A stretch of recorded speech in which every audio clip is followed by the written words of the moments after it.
High বন্ধুরা, আসসালামু আলাইকুম। বাংলা চ্যানেলে সর্বপ্রথম চাউলের গুঁড়া দিয়ে বিচি পিঠার রেসিপি নিয়ে চলে এলাম। এই পিঠাটি তৈরি করা যতটা সহজ ততটাই মজাদার। যে কেউ খুব সহজেই তৈরি করে নিতে পারেন এই পিঠাটি। পিঠা তো অনেক খেয়েছেন, কখনো কি এই পিঠা খেয়েছেন? না খেয়ে থাকলে একবার তৈরি করে খেয়ে দেখুন, মুখে স্বাদ লেগে থাকবে। একদম নতুন ধরনের একটি পিঠার রেসিপি। আশা করি আজকের এই রেসিপিটি আপনাদের অনেক ভালো লাগবে। যদি ভালো লাগে তো অবশ্যই লাইক করে সম্পূর্ণ ভিডিওটি দেখে যাবেন। তাহলে চলুন কথা না বাড়িয়ে আমরা মূল রেসিপিতে চলে যাই। পিঠাটি তৈরি করার জন্য আমরা সর্বপ্রথমে নিয়ে নিব 2 কাপ চাউলের গুঁড়া। আমি এখানে আতপ চাউলের গুঁড়া ব্যবহার করতেছি। শুধুমাত্র চাউলের গুঁড়া দিয়েই পিঠাটি তৈরি করে নিতে হবে। এবার 2 কাপ চাউলের গুঁড়ার মধ্যে দিয়ে দিব পরিমাণ মতো লবণ। লবণটি দিয়ে ভালোভাবে মিশিয়ে নিব চাউলের গুঁড়ার সঙ্গে। এবার সামান্য পানি দিয়ে চাউলের গুঁড়ার সঙ্গে মিশিয়ে নিব।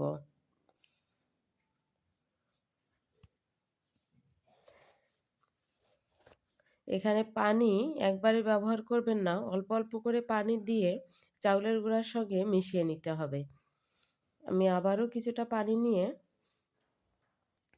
চাউলের গুঁড়ার সাথে মিশিয়ে নিচ্ছি। একবারে পানি দিতে গেলে দেখা যাবে যে চাউলের গুঁড়াটা একটা ডো তৈরি হয়ে যাবে, তখন কিন্তু পিঠাটা তৈরি করতে পারবেন না। তাই অল্প করে পানি দিয়ে দিয়ে এভাবে চাউলের গুঁড়ার সঙ্গে মিশিয়ে নিতে হবে।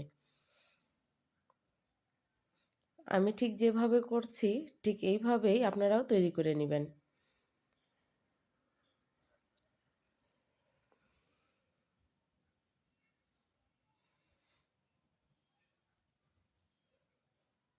এবার চাউলের গুঁড়ার সাথে ভালোভাবে পানিটা মিশিয়ে নেওয়া হয়ে গেলে আমি পিঠার যে শেপগুলো দিয়ে নিব তার জন্য আমি একটি বড় প্লেটের ভিতর চাউলের গুঁড়াটাকে নিয়ে নিলাম, যেন পিঠার ডোগুলো পিঠার শেপটা ইজিভাবে দিয়ে নিতে পারি।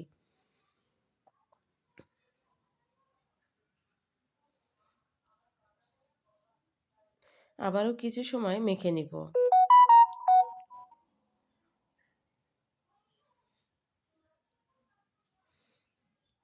মেখে নেওয়া হয়ে গেলে এখন আমি হাতের তালুর সাহায্যে দেখুন এভাবে ঘুরিয়ে ঘুরিয়ে নিলে ছোট ছোট বলের মতো তৈরি হবে।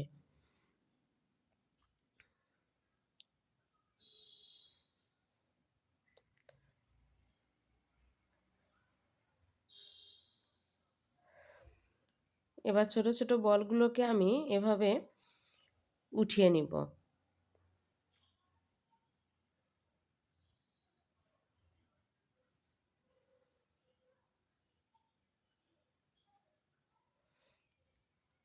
আমি আবারও একইভাবে হাতের তালুর সাহায্যে পিঠার শেপগুলো দিয়ে নিব।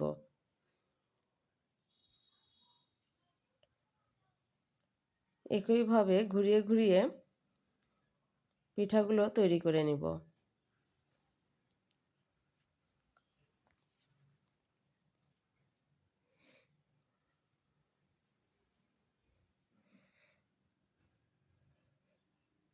শীতের সকালে যদি এমন নতুন ধরনের কোনো পিঠা থাকে তাহলে কিন্তু পুরো শীতটাই খুবই মজাদার হবে।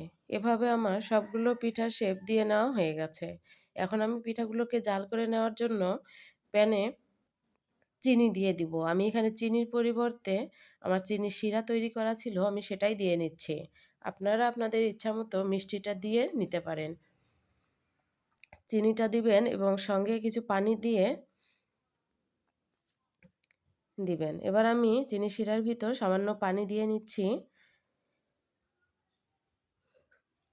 এর ভিতর দিয়ে দিব তেজপাতা, 2টি সাদা এলাচ এবং 2টি দারচিনি। আপনারাও চিনি এবং পানি দিয়ে ঠিক একইভাবে তেজপাতা, দারচিনি এবং সাদা এলাচ দিয়ে যখন পানিটা ফুটে যাবে ঠিক এ পর্যায়ে আমরা মিষ্টিগুলোকে দিয়ে দিব ফুটন্ত পানির ভিতরে। সরি, মিষ্টি না, পিঠার শেপগুলো।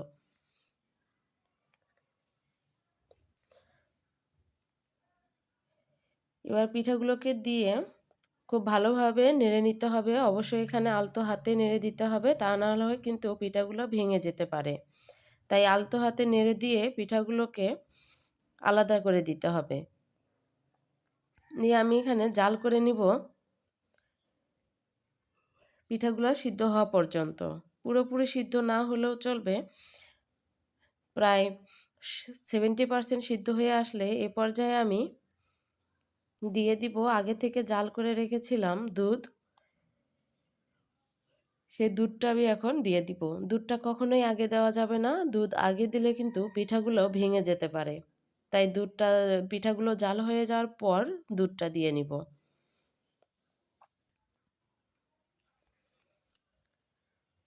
এবার দুধটা দেওয়ার পর আমি এখানে দিয়ে দিব নারিকেল কোড়া।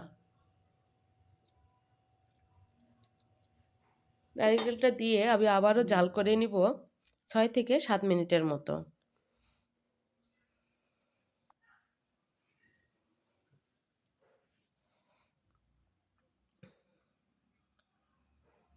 আমার পিঠাগুলো জাল করে নেওয়া হয়ে গেছে। এখন আমার পিঠাটা পারফেক্টলি রেডি পরিবেশনের জন্য।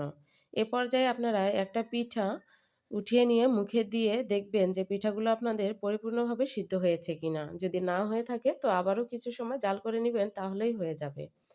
আমি পিঠাটাকে গরম গরম পরিবেশন করছি। আপনারা এই পিঠাটা যদি ঠান্ডা অবস্থায় পরিবেশন করেন তাহলে কিন্তু এর টেস্টটা বহুগুণে বেড়ে যায়।